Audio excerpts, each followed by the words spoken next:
carry on from where we started, from when we heard from Mr. Barry Walsh, and now I would like to introduce our discussion members of our panel. So, Mr. ALGIRDAS STONYS, bendrovės Telesoftas vadovas, the manager of a very good company, yes, of course. Mr. ANDRIUS Baranauskas, communication director for Baltics Tele2. Mr. ARNOLDAS PIKŽIRNIS, the advisor to the Prime Minister of the Republic of Lithuania. Mr. AUGUTIS Čέχna, atsiprašau, ryšio reguliavimo tarnybos radio ryšio departamento direktorius. Atsiprašau, that would be you, sorry. The department director of our regulators for communications, hello. And then we have Mr. Barry Walsh. And then we have one additional, which I'm not acquainted yet, so I need you introduce yourself, please. Sveiki, tai aš būsiu Barry Walsh kolega, VAIDAS BIELINIS iš Samsung Electronics Baltics. Taip pat, sveiki. So we're gonna do it in English. So I would like first every member of the panel just to go, maybe starting from my left, and just reflect on what we saw in Mr. Walsh's presentation. Maybe some key points that are crucial to your business, or to the government business, or to the regulator's job, and so on. ALGIRDAS, let's start with you. Hello, hi. I'm ALGIRDAS, as you mentioned. I'm Chief Executive of Telesoftas, and Telesoftas is a service provider and content creator. So Telesoftas was behind the 5G demo during South Korea Olympics, and because we, with our partner Sneakybox, we created the HoloLens demo, and it was really successful. As well, we're working with many mobile operators on network performance engineering. So absolutely 5G is a huge challenge and opportunity for us, as absolutely with all that bandwidth, content is going to be the king. So for us, for example, you know that in Lithuania, we have some 5G deployments already, but maybe on commercial level, like let's say TV production. Do you know that Lithuania is the #1 producer of OB-WANs? In OB-WANs for offsite broadcasting WANs. So in Telšiai there is a company TVC, and they make the van. It's a very nice truck with a lot of cameras. So they have 5G antennas, and they connect over 28 gigahertz those cameras, and they do broadcasting of like sports events. All right. So immediately, like I see in this auditory, when we will have 5G, this guy over there in the back, he will not be sitting here. This guy is going to be replaced by a robot, and then everything is going to be streamed online. These guys are going to be in one room with their technical office, and they're going to serve many conferences simultaneously. Okay. So, and that means for Telesoftas a lot of applications to do, basically a lot of work. So I'm pretty happy that 5G is coming. I think everybody is pretty happy, you know. It's, we can agree on that, I'm pretty sure. Okay, thanks, ALGIRDAS. ANDRIUS, your shot. Hello. For me, actually, it's an amazing event, because right here in this exact place, in this exact room, like in 2010, in December 2010, I guess we had the first public presentation of 4G in Lithuania, and then we invited some students, some professors, and some other people, and then it was such a it was amazing thing, because we had an antenna without base station, without the mast, of course, but with it was just a base station, and we had a challenge to push it to 100 megabits per second. That was 2010. We already had the same president we have now. We had a bit different government with Mr. Kubilius heading it, but still it was not Stone Age. It was like a few years ago. We were living then. And what I remember, there was not a single 4G phone in the world, in the entire world at that time, available, not a single one. So we had to use the modems. So, and then we found out that there are not a single modem in Lithuania, 4G modem. There's only 3G modems. And then not a single one in Baltics. And then we got, okay, well, there are 2 modems in Sweden, so it said that, guys, we can lend it to you, but if you break it, we will kill you. I said, okay, we were very careful with that. So we had our show, that was 2010, and we are presenting 4G, like we are presenting 5G right now. So that is, well, why I'm saying that, because some people think that, okay, that's a distant future, right? So that 8 years ago, 4G was extremely distant future, and now you can buy a 4G phone for 100 euros in any shop, and all of you have 4G phones. And just to imagine what 4G already made, it made, say, YouTube is available on every smartphone, right? So Lysis TV is available on YouTube because, I mean, there's customers. So there we have amazing new business model available to build a TV. You can build your own TV, and the people are doing that really now. And now 5G, what's coming with 5G? Well, yeah, sorry, you'll be replaced by a robot. That's true. But I mean, are there anyone who's working in on a retail business in this room? Anyone? Retail? A retail business, anyone in the room? Anyone in logistics? Okay, some people in logistics. So when there's 5G, you will buy the new transport, which is, so you'll fire your people, so you'll save a lot of money, and your trucks will be able to come to, sorry, the word for sandalise in English is to warehouse. Okay, so to a warehouse where there will be robots operating, I mean, not people, but robots operating your goods. So you can do it any time, a day, at night, and night. You'll be doing your business faster, and you'll be doing your business with less expenses, because, and I mean, and no one's going to be drunk in the morning. So there's less risk. Okay, so I'm not sure about those robots, but probably. So there's less risk. And then Mr. Walsh said that some people, they don't know what they're going to do with this. Well, some will know, and those who will know, they will last. And those who will not know, they will go the same way Nokia did. Yeah. Remember Nokia? Nokia was outperformed by Apple, and Apple was available because there was 3G technology, and 3G technology launched the smartphones as it was. So yeah, what my main message, this is not the distant future. This is happening now, and this is true. By the way, just as one small follow-up on what you said, do you think it's a coincidence that every 3G, 4G has one brand which is basically associated to this? Or is it not true? You just said that 3G is an Apple, right? 4G, does it have one brand, or is it more or less industry? Well, I would say that this is industry because, well, Samsung is huge in 4G technology, and then we have Huawei, which is again it's a giant, another giant. So we have few giants. So maybe what we have there maybe some dead bodies like Nokia is all associated with a not how to say not adapting, not moving fast enough. Okay. And I mean, 10 years ago, the phone was Nokia, and in Lithuania it was a synonym for the phone. Yeah. Not anymore. Okay, let's move to Arnoldas. What are your views on what you have seen as a government official? Basically, with opening for new possibilities that comes with 5G, there comes new responsibilities in that, and new risk factors that we have to evaluate throughout the process. Especially with ongoing shifts in geopolitical views, the NATO alliance and European Union as a whole is being pushed to a corner to choose their dancing partners in this respect. Because looking at the new technologies of 5G, the interdependencies between different fields of action, whether that's energy sector, medical sector, and the higher risk that it bears, here the governments are being forced to take certain solutions one way or another.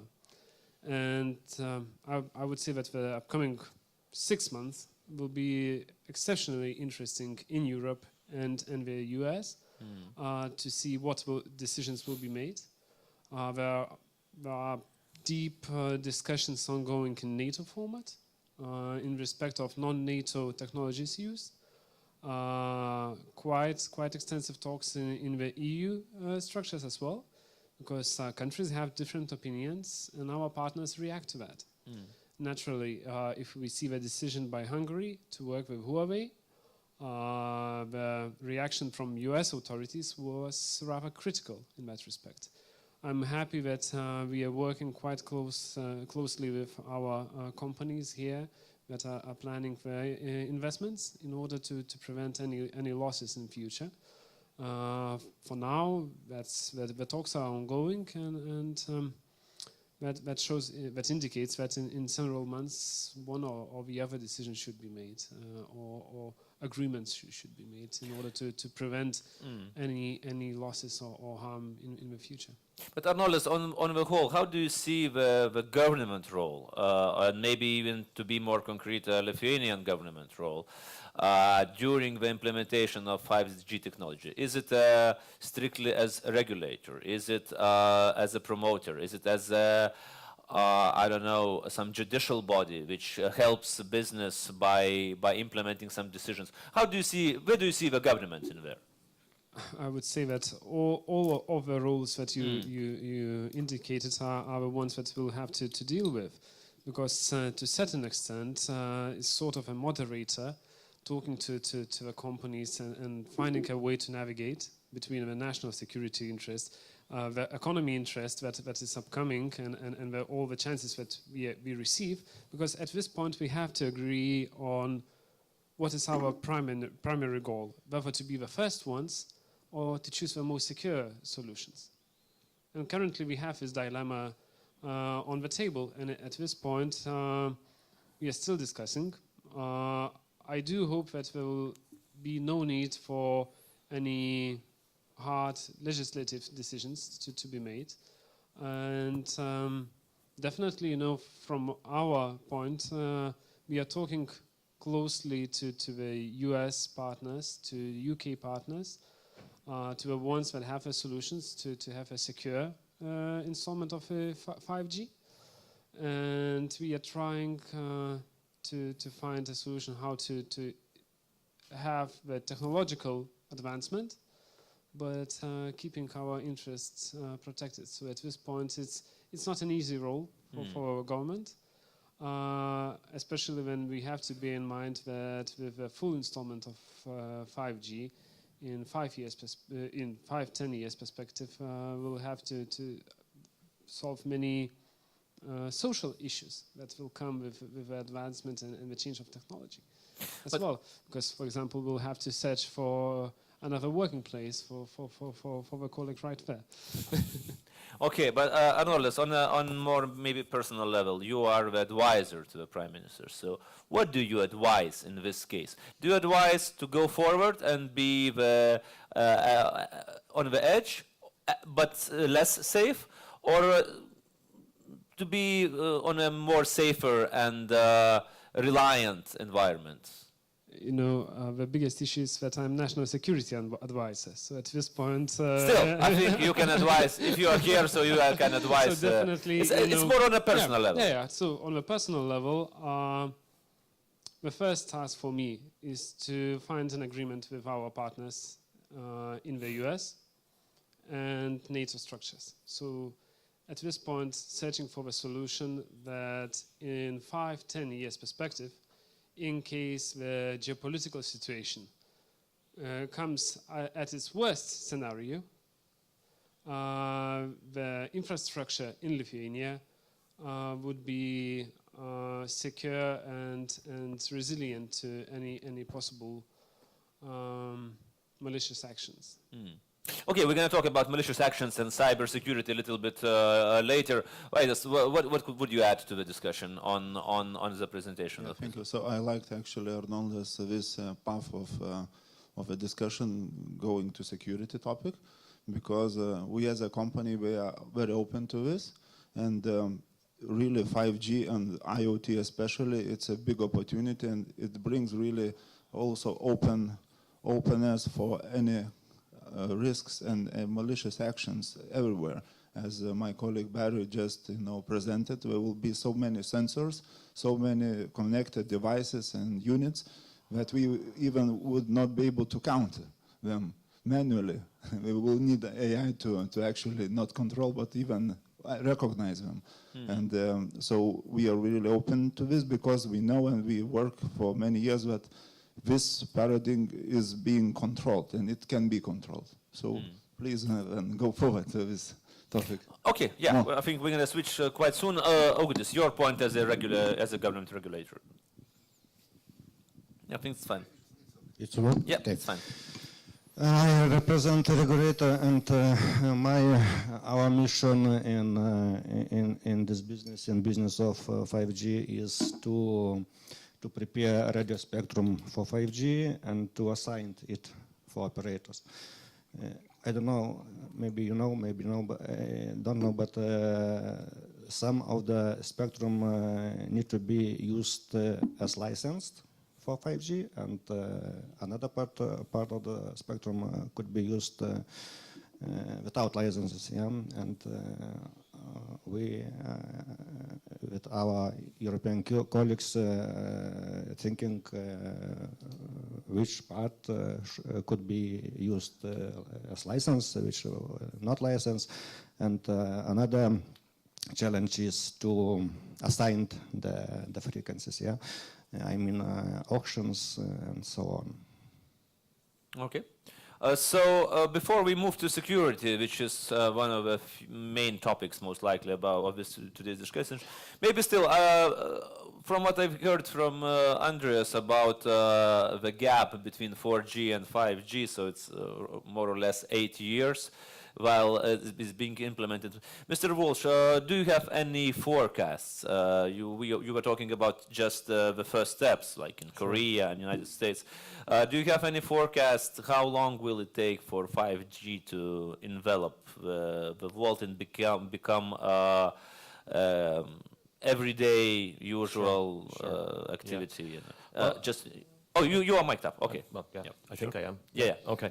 So I suppose there's going to be if you like, a phased approach for the availability of 5G. So as I said, if we look at Korea, they're saying that by the end of this year, they should have full 5G on a nationwide level. Within Europe, we think it'll be later, where it may be in the next 2 to 3 years. But that will also be in the first form. I'm not going to get into too much technicalities here, but you've got how it's called standalone or non-standalone technology. So one is using, say, it's linking into the 4G core. The other is standalone, where it's using its own 5G core. And it's with that 5G core and a distributed core where you start pushing the smarts out, if you like, to the edge of the network, that you're going to bring things like, real low time latency and AI and so on. And from our point of view, that is probably, 3 to 4 years away from being readily 4 to 5. You're talking into 2021, 2022 before you'll have that level of, say, roll it, because it's CapEx intensive as well. It's a lot of money for operators to roll this out. So the first real 5G will become apparent in the next 1 to 2 years, but where the first use case of that, because when we're around talking to operators now, the questions we're getting is, well, what are the immediate use cases? What can we do with this?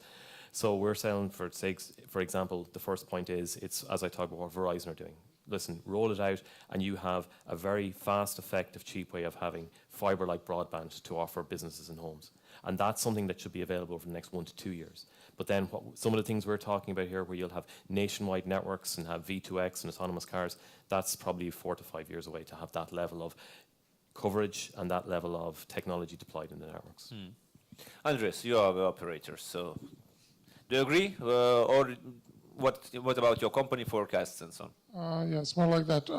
First of all, it's not 8 years to deploy the network. It's 8 years since we had the first demonstration. And it's already, I'd say, I don't know, 5 years probably we were in the 4G era. So it took us roughly 3 years to have a sustainable business commercial network across the country. Now, if we just imagine the next steps in Lithuania, so in autumn, the National Regulation Authority, represented here, will have a spectrum auction. So all the operators will acquire the spectrum. So, I mean, we need radio waves, this radio business. So when we will have it, it will take, I would say, a couple of years to deploy the networks. Well, now, it does not mean that the next day we deploy it, you will have the autonomous car, because like 2 years ago, I guess, that was 2 years ago, when BMW's chairman said, okay, I need 5 years to release the first fully 100% autonomous cars. So 3 years left, right? But it will be the first car. It will be extremely expensive car. I mean, so you will need to go down it, to scale it, so it will take another few years. It's like with the phones, when you would, I don't know if you remember, but the first 4G phones in the world were extremely expensive. Extremely expensive. That was like a couple of €1,000. And then, I mean, when everybody saw that, okay, it's good business, we can build those phones cheaper, then go down and down and down and down. Now you can buy for less than €100, 4G phone. And it's better than the one that you paid 2,000 for 10 years ago. So same would be with the cars, same would be with all the technology, because, I mean, again, it does not mean that it will change everything immediately the same day. If you go to, I don't know, to Vilnius, right now it's heating season, so there are people that are heating with central heating, which is, well, okay, 20th century technology, and some are using, I don't know, 18th century technology with their own firewoods. I mean, because that just happens. People do not everyone moves on at the same level. We will build a network. That's what we're going to do. Now, who's going to build the cars? Who's going to run the businesses on the network? And it's going to be B2B businesses, right? We don't do licensed TV on YouTube, and we don't do YouTube. What we do is make sure that there's YouTube on your phone. Okay. ALGIRDAS, you are the B part, the second B. Yes, that's a B part. And actually, I have a concern. Actually, I have a tough question. So, from what I heard just now, like, okay, there is this very nice solution for public transportation with the CCTV and SCADA monitors, super solutions that are possible now to do on 5G. And let's say, just theoretically, Tele2 is going to deploy a 5G network in Lithuania. It is going to be maybe not next year, but in a couple of years, absolutely. So absolutely, then government will want to buy this solution for public transportation with the CCTV and SCADA, super secure. Probably Telesoftas is going to participate and will provide a solution for that kind of offer. And Arnoldas, you're saying that if Tele2 is going to use Huawei network equipment, then probably you'll not be able to buy it because Americans not going to allow it, or how it's going to happen. Is there any procedure on maybe how to say like the software, the data is secured, and that this other equipment is just used to route anything, and there is no data going to anywhere else?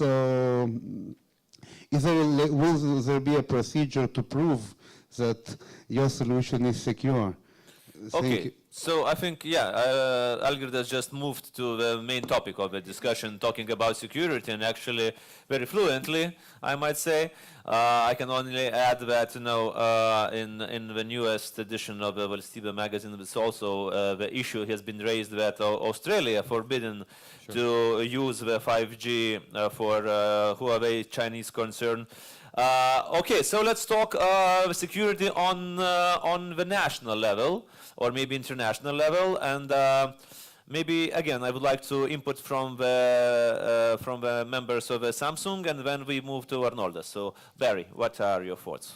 Okay, so it's a very tricky one. I mean, I actually worked for Huawei for nearly 10 years, so a long time ago. It's very hard to separate, as was discussed earlier, the geopolitical concerns from the technical concerns, you know, and there is obvious technical concerns there because of the level of as I discussed in the presentation. You're bringing 5G technology into your home, schools, hospitals, and the potential for manipulation of that data is huge. Okay, so the concern over 5G security is something that we've never saw in 4G. Okay, and the level of regulation that's going on there now, and the level of work that Samsung are having to go through to ensure that we are compliant with security protocols is huge. It's actually set us back. You know, our roadmap struggles to keep up with the level of regulation that we have to maintain to ensure that we are secure, okay, with 3GPP and so on. whether or not Huawei are going to be, available in Europe or not is not for me to say at all as a direct competitor of theirs, Now, only yesterday, Angela Merkel came out and said, because the 5G auctions in Germany are starting this Friday, and while she didn't mention them, she said that they're not going to be directed not to include specific companies. Now, that's a big move towards actually involving Chinese manufacturers within the auctions in Germany. And Germany is probably the biggest market in Europe. So if you think about it, that's a very bold statement that will push back on some of the rhetoric. The UK have also said that from their point of view, it's actually too costly and too expensive to back out now, because generally the way operators are doing it is they're building their 5G networks on top of their existing 4G networks. That's why I was talking about standalone and non-standalone. And if you have a 4G Huawei network, it's very difficult or costly for you then to change completely and pick a 5G network from someone else. So, and some awards have already been made there with them. So I'd be amazed if it ever happens in the States, and what's happening at the moment is that the States are saying that the concerns are too large, and then it is down to each regulator and government and operator on their own merits to review the case that's put in front of them as to whether or not they believe that there is a security hole there or not, that in the future, even though if all the tests are passed, that in the future there will be, for example, a security threat found out and all of the information has been sent back to, Red China, for example, which is what they're trying to avoid. As I say, it's on the merits of each regulator, each government on their own to really make a decision on that. We're seeing some, for example, that are making very out, like Australia have said absolutely no way. France have said no, like France made an announcement a few months ago where they said we might have it in the radio access, so using the spectrum, but there will be no Chinese operators available used in our core networks, so we can't allow that. So there's different variations on how much is being used. So from our point of view, Samsung are being ultra transparent and open. A lot of my colleagues are away this week again at a security conference and how that's going to be developed and so on. And then it is up to each independent regulator and government to make decisions based on input from the vendors and the operators in that country, But maybe to clarify and follow up, Barry, we are talking about Huawei right now and Chinese influence, but what are your point of view that 5G is basically it's like a golden egg, golden goose for every bigger government, including states and Russia and EU even, Sure. because you can control basically everything we want to. You can control access to the data, you can help them win elections, you can help them do anything you want, even in pursuit of very high and lofty goals, And Sure. so how do you think that the relationship between the giants of the industry, like Samsung and others, will develop between the giants of geopolitics? So we're all part of the 3GPP, which is the standards body which governs telecoms regulation, and that's a global partnership, So you have all of the big players in telecoms, so ourselves, Ericsson, Huawei, ZTE, Nokia. We would be the main 5, if you like, telecoms vendors that supply the network. And the 3GPP standards, there's a release every year that comes out, and a huge part of that from a 5G perspective is security. And we all then have to adhere to that, and then there is independent security bodies that will actually refer and check the equipment as to how secure or not it will be. So from an independent, if you like, commercial company, the onus is on us to ensure that we have the right people that can deliver and adhere to those standards. Then from a regulatory point of view, it's to ensure that within that country that those standards are adhered to. I mean, a good point that was made earlier from an operator's perspective, the operator, and we see it, I'm from Ireland and we see it there as well, that operators are more and more saying that they're the pipe, we're the conduit, like we're building the road, and it's for then the car manufacturers to say how fast or what cars they're going to put it. You're over-the-top vendors, the over-the-top suppliers. So, for example, while there's an awful lot of regulation about the security of your phone calls that you're making at the moment and how that's secure and so on when you're making a 3G or a 2G phone call, what security is there if you're making a Skype or WhatsApp call? Who's monitoring that? How's that being managed? Because, WhatsApp is owned by Facebook, shall we say. So, how's that being managed and monitored? So there's a higher level of regulation that's going to come now for managing the over-the-top vendors as well. So from a vendor point of view, we're adhering to the 3GPP compliance and we're adding to them and we're a very vocal part of that. And then, as I say, it's up to the regulators and the government to make decisions at a local or at a group level as to what they want to do. But from the point of view then of what's enabled on top of that, because it's only going to get more and more and more over the top, like, you know, people using the 5G conduit for new supplier, for new devices. So for someone will have, say, healthcare, you know, so they can control, like your pacemaker will actually report back. Now, obviously, if someone can get in or control that, the implications are huge. But Samsung aren't going to be involved in that. We're not making that. We're just making the conduit and making it as secure as possible in that. It's then the onus is on other suppliers to come in and for the regulators to ensure that that's being managed as well. Okay, so the word regulators have been mentioned just quite a few times. AUGUTIS, what are your point of view?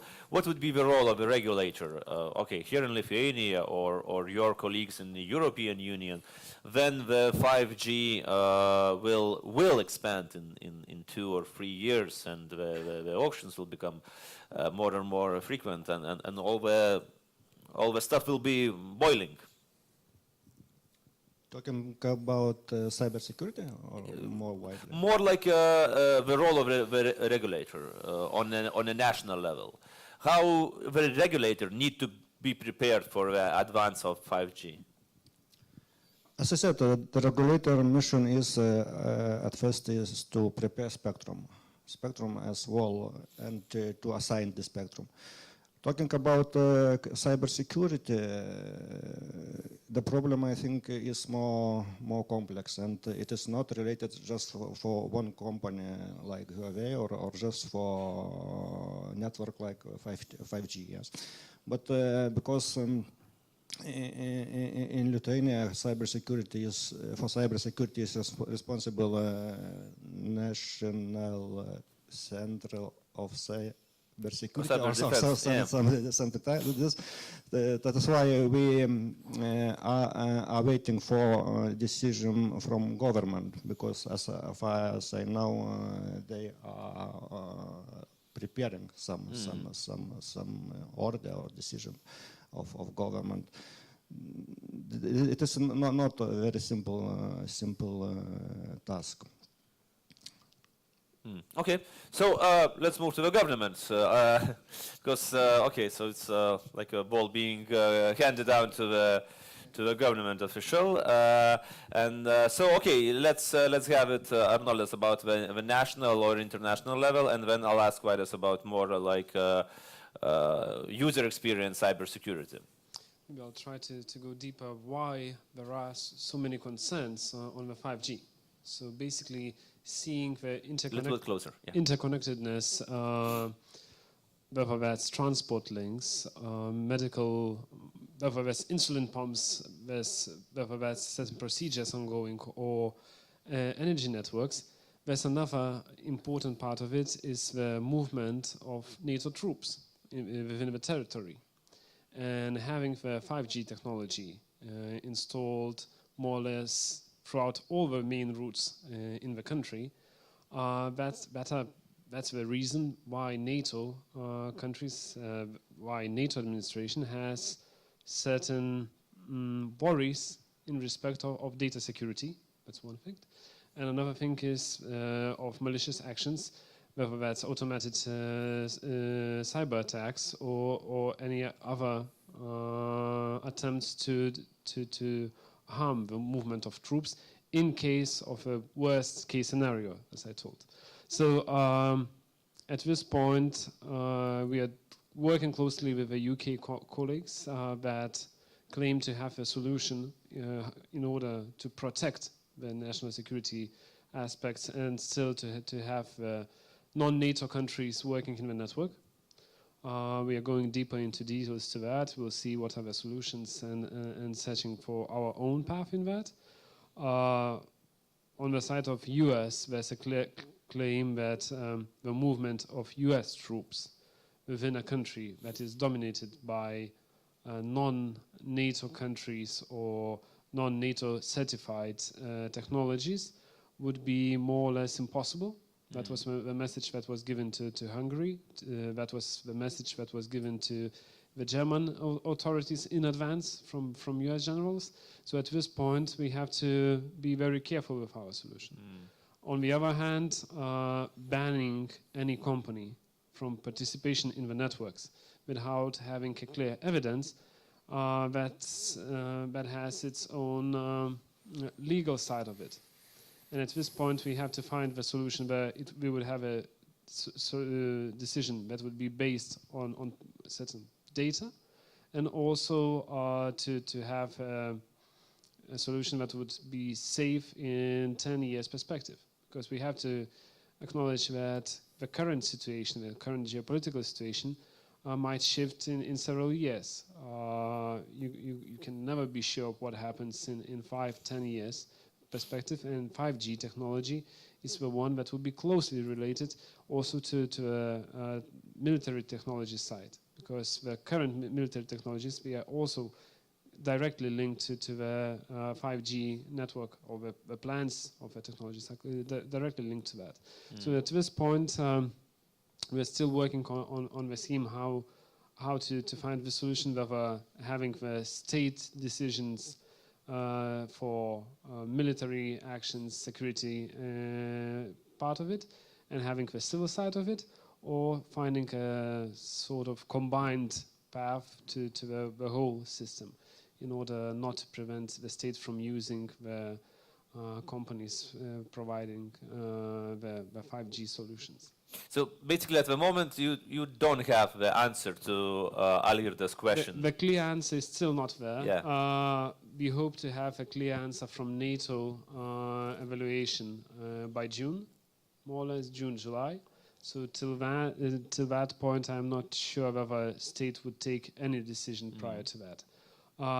Separate ministries have taken the solutions. For example, the Minister of Defense claimed clearly that there will be no Huawei technologies used within the system.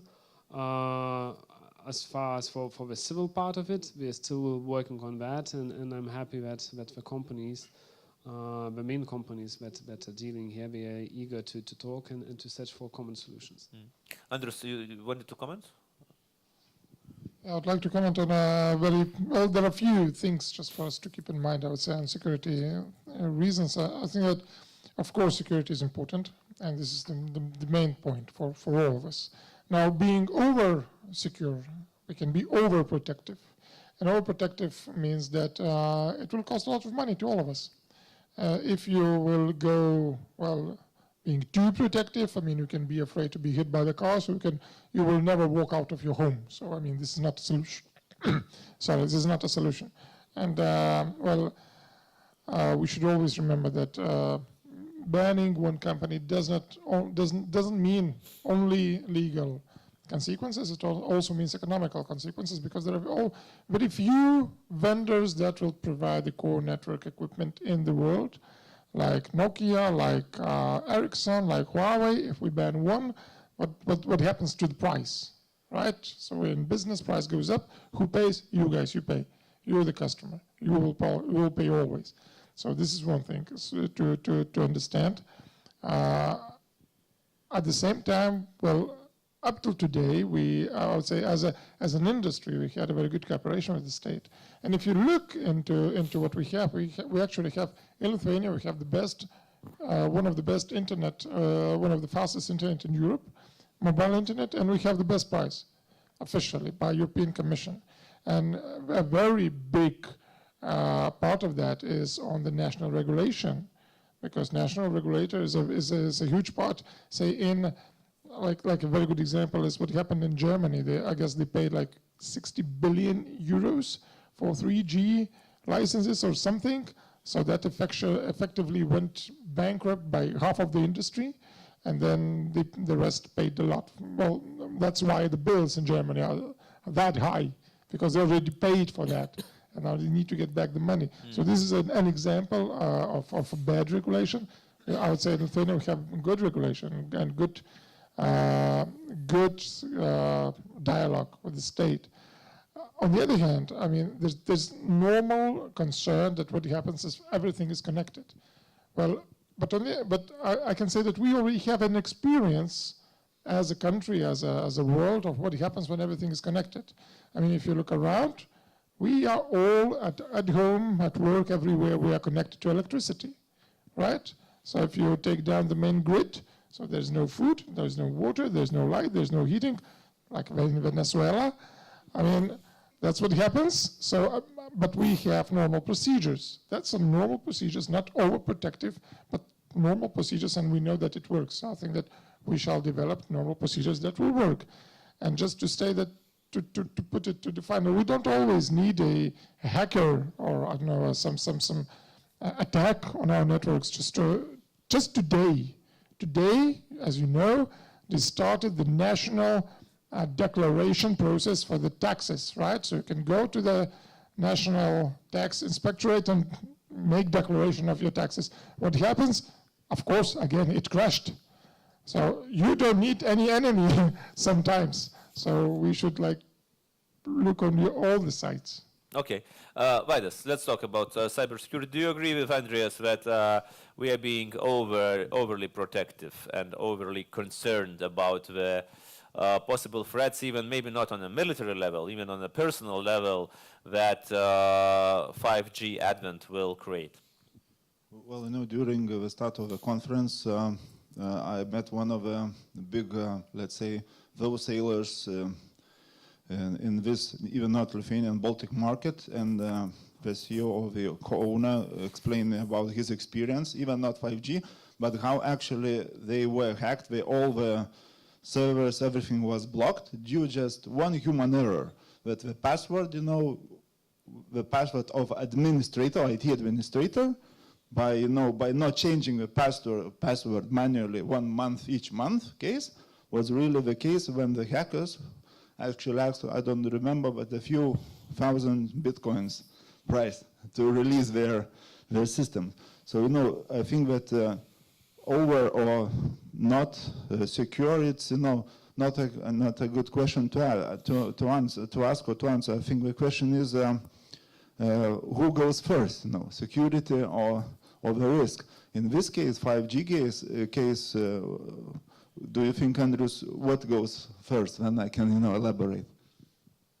As an operator, well, for us, this customer always goes first. So, okay, we know that there are risks. So, and it's a very good example you gave. It's manageable risk. I mean, just change your fucking password. I mean, don't be stupid. So, not being stupid, it covers all, like I said, 90% of all the risks.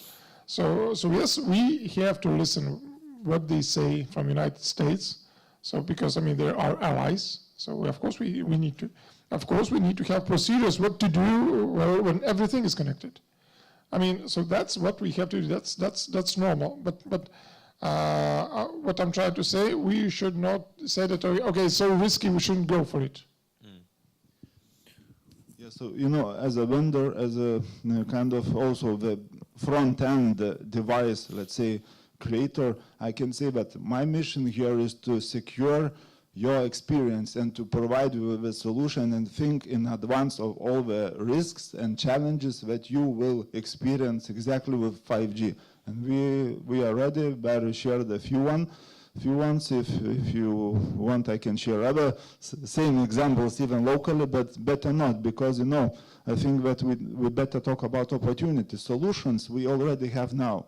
And I think the regulator part is mission critical here, because they can collect the best practices what are already here in Europe, at vendors, at operators, providers side, and then make a right decision. We are super open, and the competition makes the perfect price example, you know, available.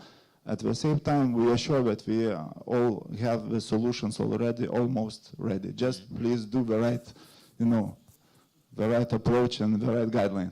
Arnoldas, you wanted something to add? And then, just add to what Andrius said, you know, the importance of a 5G comes to the level the same as we have with electricity grids. And looking at the level of regulation on the technologies that are used in electricity grids, if we would apply it directly to the telecommunications sector, that would be extremely strict in that respect. So even the deals that would be made by the companies by acquiring certain technologies would be overviewed by the state. The level of the companies that you can acquire. So that's a threshold that we are facing, and that makes the higher risk the higher chances to have a huge tragedy in case something happens. So looking at the breachability of the network, yes, it will be way more regulated than we had for the 4G, but on the other hand, that's the main reason is to protect the customers, the experience of using it, the prices that comes with it. So at this point, that's why we are trying to have the dialogue with the companies instead of taking the one-sided decision just to protect the security part of it. Maybe you want to add, ALGIRDAS, something? I can just comment, like, I please. totally agree that 95% of hacking are over social engineering, and mostly password leaks are happening because of just people not saving them securely. And I think like a hygiene of the cybersecurity have to be taught everywhere. Like you have to have like your own internal securities, encrypt your data. God damn it, maybe just hire a network administrator into your company who will fix everything. Most of Lithuanian startups, they don't even have IT administrator on the team. So the hygiene will improve a lot of problems with cybersecurity. And regarding 5G, I would look maybe, of course, there is no clear answer, but maybe the technology is good, the bandwidth is much bigger, the data can travel much faster. Maybe we can implement more expensive and more better encryption, for example, algorithms, because it's not only the threats, it's also opportunities to use better security, distributed networks. So maybe in the future, when you will have Arnoldas an answer, maybe there would be some regulation. Okay, 5G, that's fine, Huawei, fine, but this encryption, this level of encryption, maybe that would be the right answer. And for this, all the thing with Huawei is really funny. I don't know, I'm sitting here and I'm looking at Samsung, I'm looking at Tele2, and I just my immediate answer, maybe we should do it without Huawei. Maybe Samsung exclusive mobile phones and Ericsson equipment, and that's it, and we're good to go. So you're already selling, I said, okay, good. Let's try. Actually, a funny thing is that at every cybersecurity conference that I've been in during the past 5 years, everybody is speaking about same thing, hygiene, and how can we make these people just change their passwords, and they're still not changing their passwords. So I think it's a dead end. But I think ALGIRDAS started, and I would like ask Barry to comment. Interesting topic that okay, the possible threats on security. Because of the bigger amount of data, will generate the answer. So the answer from the cybersecurity companies who will try to fix the problem, or even in advance to avoid the problem. So do you think it can be a booming business, because cybersecurity is already a booming business, and with the advent of the 5G? And do you see, for example, maybe you can give any advice for Lithuanian government and businesses? Maybe this is the topic where the small countries like Lithuania can try to, I don't know, grow their own unicorns in this business, because is it a real possibility that it become a absolutely huge and booming business? Oh, absolutely. There's no question about it. I mean, as I said, not just from the point of view of enabling the security on the network itself, but it's also the potential for specific niche security features that can run on top of specific. So as I go back to, say, specific sensors or the specific applications. So if people can come up with security solutions that build on that, and that can be small companies that can just hit on something and develop that and build it up for sure. So the possibilities are enormous on that, and it doesn't have to come from within the large organizations. Quite often we've seen that the large developments of these have been small startups that then get assumed into organizations. There's no question about that. So 5G, while it's going to open up all the opportunities I talked to, it also opened up the threats, and with that, the potential for small startups to look, if you like, analytically at what the 5G technology is going to do, and then think what the back doors are and come up with a solution around that. The possibilities are huge on that. So I think absolutely, and it's an area now that if you want to be working on it, start working on it, well, last year basically, but absolutely the potential for cybersecurity development is huge in that, and it doesn't necessarily have to come from the big operators, no, by no stretch. So, yep. Not only about cybersecurity, but I would like to mention one another point, which is some similarity with Israel, for example, because Lithuania is in a very interesting geographical area. You know, we are on the border between two areas, between area of 5G, which are deployed by European Union, and our state border is border of radio systems which are operating in Russia and Belarus. And they are, I don't know really, they are going to implement 5G or it will be implemented later, but at least they will implement 5G on another frequency bands, yes, on another spectrum than Europe is going to do, yeah. And we will have really challenges, really problems with radio compatibility between two different systems, yes. And this situation is as well a big challenge for small companies, for some business to how to do with the spectrum in light of incompatibility or bad compatibility. How do you propose, or how do you see the solution of compatibility? Who should lead the charge? What kind of joint projects should be implemented? At first, it depends from government and from regulator, as we are, yeah? Because we need to talk with Russia, with Belarus, on technical conditions, how to use the spectrum, yes? And so for 1-2 years, it is our business.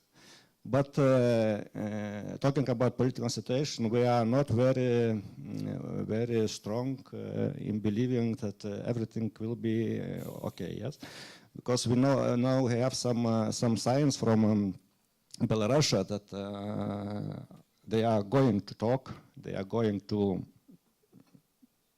participate in negotiations. Yes. But Russia has another position. They not talk at all. So, okay, as I said, for 1 or 2 years, it is our business, and then we will see. And then we will have Russia, as usual. But it's good also opportunity. You always see opportunities. I mean, like, you want okay, to take so part in this as well? Belarus and Lithuania are going to have different frequencies, so we're going to sell 5G converters to Belarusian trucks that are going to Klaipėda. Yes. And we're going to charge them some money for that, and that's even better that they have different frequency.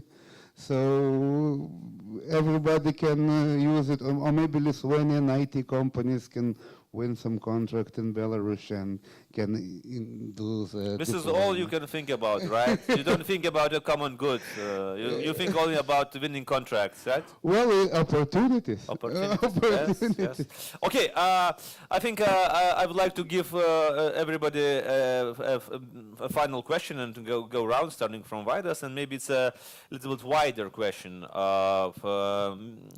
can we think and maybe offer and have some ideas, maybe 3 or 4 points, on how to take to maximize the use that the 5G is going to bring to smaller countries such as Lithuania? I mean, we can most likely agree, everyone, that the lion's share will be taken by the Silicon Valley companies or the Chinese companies or big EU. I don't know. I know ALGIRDAS don't agree.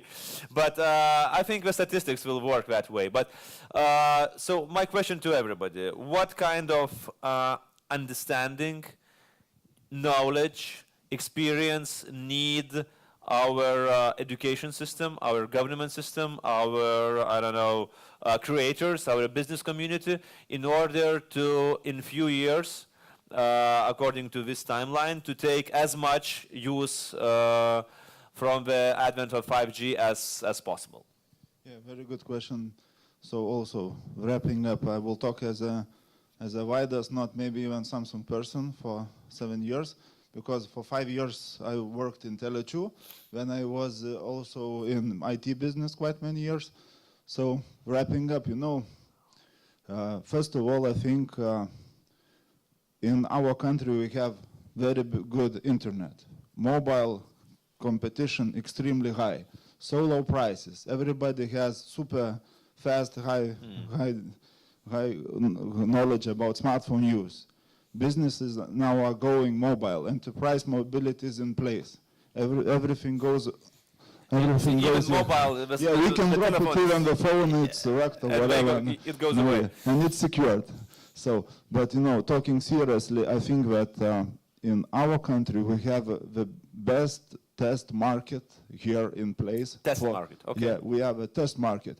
And actually, I would like to hear from regulators more really kind of, not like risk, but opportunities and more dialogue, because I'm representing the one company. You guys are representing, and you are geeks in other companies, but exact business who are now ready for 5G. So let's talk together and you know, build the test market trial for the bigger countries, not to listen for the NATO decision to make here implication or, you know, to adapt it, but let's, you know, be proactive, propose the best practice, make it like a trial, and then shout to the world.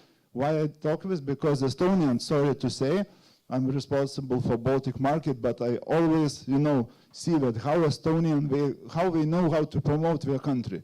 They use this damn Skype, they use this e-election, other things, you know, like a slogan. And why not this 5G to go for, you know, our slogan, Lithuanian case? So please elaborate. Okay, so just wrapping up, you propose that very pioneering approach for, but okay, but maybe before one more thing. Okay, but are you talking on a government level, or what about the community? Who should be who should be part of it, of this pioneering process, of this test market? Business and government, something else, something more? Yeah, so I think, first of all of us, we are people. So, you know, vendor case, we are ready. We are very much interested in such a kind of business cases, because it's really hard to enter this business, even with the bigger companies, the bigger operators worldwide, Verizon, Orange, all these guys were very smart. So, you know, to scale it, you scale it up, you need to scale it down. And I think this, our potential, we are so tech advanced, we have all the right knowledge, practices. It's, you know, a magic triangle. People make, you know, government, regulator, and businesses. So let's do it, you know. Maybe to run some council, I don't know. Okay. Arnoldas.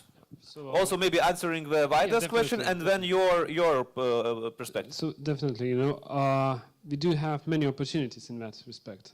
We have a legal basis that is one of the most modern legal basis for example, the autonomous cars testing and in live conditions here.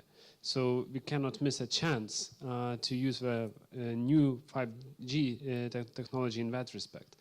That could become quite a hub, and at this point, currently we are talking to the Israelis that have quite many companies that are dealing with that, but we don't have a legal basis installed. We have the vice versa situation, so the cooperation in this respect could be a huge success.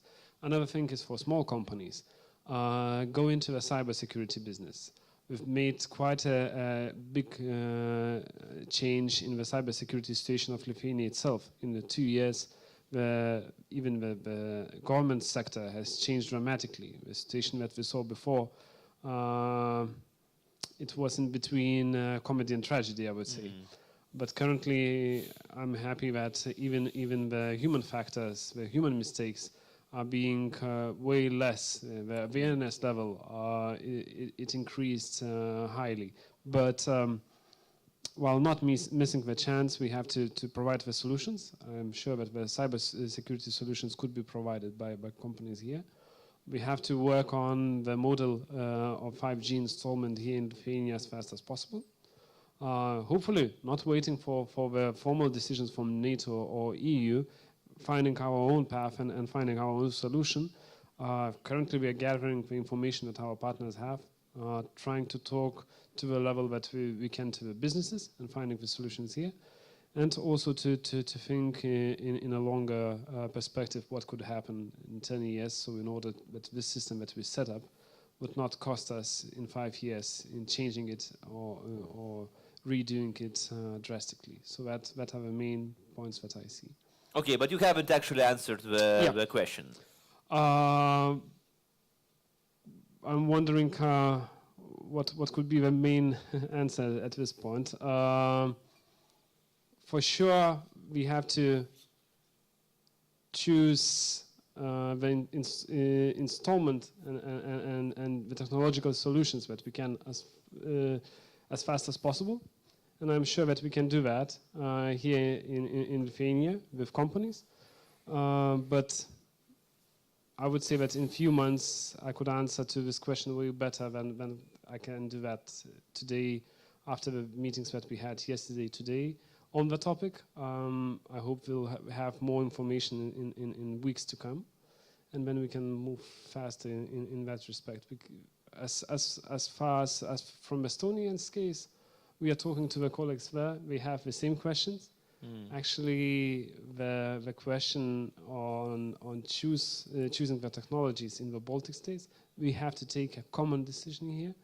We have to take a common decision between the Baltic states and Poland. And because that relates to our security interests, and we are one region in that respect. So yes, we are not that good in public relationship when it comes to e-questions. On the other hand, we are eager to talk about the issues that we have in cybersecurity field, where certain neighbors of ours are willing to ignore that. Okay, thank you, ARNOLDAS.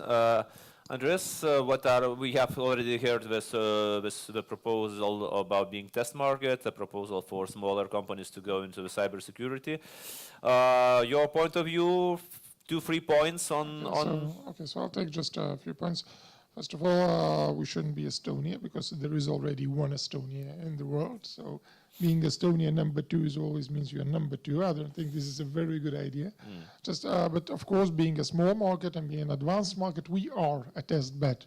In a way, we are already. And then it just comes down to all. I mean, look at us. Look at Lithuania. We are actually probably number 2 fintech country in European Union, right? So this is, I mean, we are already tech savvy. So speaking about, well, if we're relating about this security question and Huawei question, actually we should understand that what 5G, what decisions we make today will affect us for like 15 to 20 years. It's not 5 years, not 10, 15 to 20. I'm going to be old when it's going to be relevant. I would really love it to discuss it before we make a decision. Like we say in Lithuania, just measure it 9 times and then only make a cut. So that's why we're actually we are very happy that we have this dialogue with the government, with the NRA. And actually it's business job to complain about the government. So we don't complain. We are actually, it's good. We see the discussion is going and we're really happy now. Speaking about upcoming 5G and then what should we do? I mean, I have only one answer for myself, and I would say that's for everyone. I mean, look at Nokia, look at all those businesses that got wiped out by mobile devices. Look at taxi business. It got wiped out by Uber, which is based on mobile devices. Look at all the other businesses. And I mean, do you want to be next? Because I don't want to be next. And thing is that we still do not know what's going to happen in 10 years. I mean, no one, when they were building 3G networks, they were expecting, and you can find that in 2004 at articles on Delphi, that you will use it for video calling. And trust me, you don't use video calling. People, even now, you don't use it. I know that because I know the statistics. And then they said that they're going to use it for MMS. Who knows what is MMS? I mean, Right, they build network for you to send MMSs, and you don't do that. I mean, but they invested millions and millions upon that, and then they did, I mean, people got scared. And luckily there was iPhone. Luckily it saved all of us, because they showed it how it's going to be, how could you use the mobile data, and then everyone made smartphones, and this is the smartphone world now. We are not really sure what's going to be in 10 years. I mean, SMS was an accident. It was invented accidentally. It's still most popular, it is 30 years old. But it was a complete accident. It was meant for engineers who are testing the base stations, and that people really loved it. So this is the way that shows that we can predict a lot. We don't always know for sure, but there's one guarantee for us to stay on top, to stay in the competition, is education. We should educate ourselves all the time. We should invest in ourselves as the best investment. We should invest in our children. I mean, because we don't know what we're going to do in 20 years. There are already some professions that are gone. We don't know what is going to be gone in 20 years. So that is my message. Education is probably the best answer to any threats and possibilities brought by 5G. Andreas, you mentioned that we are tech savvy and all the stuff. Can you give me just an idea? Of course, you don't have the exact data, but just give me an idea. The percentage of Lithuanian population which right now understand at least something about 5G. Well, I'm pretty sure that it got a bit bigger right now after this panel. I don't know. I really don't know. Yeah. I really don't think they need to understand it. Right. Personally, for myself, I really don't know a lot about how my TV set works. I don't really care. I just push the button. It works. And just don't ask me about how my car is running. Because I have really well... Wait. I mean, yeah, I just turn it, it just bursts, and then it works. Okay. So you don't need to understand it, but then what you need to understand is how it's going to affect you. What can I do with my car? That was exactly my question. What can you do with 5G? So I meant that. I will have extremely good answer in 10 years. I'm pretty sure. Thank you very much. It will be close to perfect. Sorry, if I will have it earlier, I will monetize on it and I will die rich. Yeah. You want. That's it. Okay, ALGIRDAS, get back to the point of offering several points of understanding why and how the Lithuania should, and who in Lithuanian society who should try to take the edge during this exciting periods. I just have to big thank you to Tele2, because you guys have some balls. Because you are now investing millions of euros into technology that you don't even know how it's going to work out, maybe in 10 years. So, good. It's like an altruistic approach. That's the spirit, guys. But we tried it with 4G and it worked, so why not? So actually the same for me. So I think with 5G we're a little bit in a better situation with Nokia and MMS. Like, I think, well, it would be a big mistake to use 5G just for better calls, bigger data, and just for devices. The technology is built around to support big data, like large solutions, making lives better at large. The issue is that who actually want to do that and who actually is capable to have so much sensors and so much data is governments or large corporations, for example, advertising corporations. So probably, like, 5G technology is built for these guys who have a lot of data. So small businesses are, well, we could find some opportunities, obviously, but probably the big benefactors would be the companies and businesses and governments who have that big data that can actually operate on 5G. So I can speculate. So probably the flagmans on 5G would be something like was mentioned in Mr. Walsh's presentation, something with a public transportation. Or maybe it could be Apple's gonna come with Apple glasses, which are gonna have augmented reality, and it's gonna use 5G to display those HD holograms with nice advertisements. So probably something in that case is where this big data and this usability of Internet of Things can monetize very quickly. Probably that's gonna be the thing after 10 years. That's gonna be the flagman of 5G, and yeah, we're living in the interesting times. Actually, it's an ancient Chinese curse. May you live in interesting times. It's Yeah. it was meant as a curse. Okay, what are your points of Mr. ČėSNA? What I can guarantee in this interesting time, yeah. So this year, at the end of this year, we will call for auction for one of the bands mentioned in the presentation, 3.5 gigahertz. Yes, that is the first band for suitable for 5G. Yeah. The second auction will be in the year 2020, the second year. Yeah. Band 26 gigahertz. Then in 2022 will be the third auction for 5G, the band 700 megahertz. What more? I really believe that in 2021 we will have 5G network in one city of Lithuania. It is some obligation from Euro Commission. Yeah. Then are some obligations for 5G to be covered by major part of transportations. I mean, terrestrial transportation. Yeah. And in 2025, by 5G should be covered all urban areas of Lithuania.